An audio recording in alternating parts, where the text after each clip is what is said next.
All right, in this quick tutorial, I'm going to show you how to turn on extended hours in TradingView.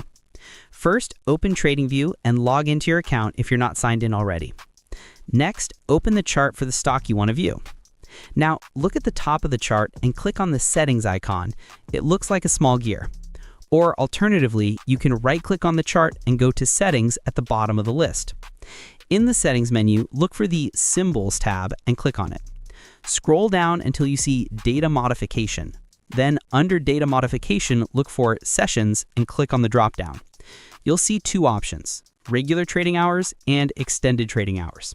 Select Extended Trading Hours. Finally, click OK or Apply to save your changes. Once it's enabled, you'll see pre-market and after-hours prices displayed on your chart, usually in a slightly different color.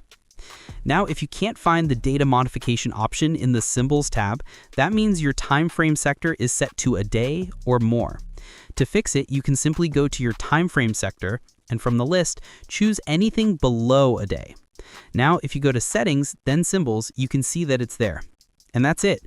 You've successfully turned on extended hours in TradingView. Thanks for watching.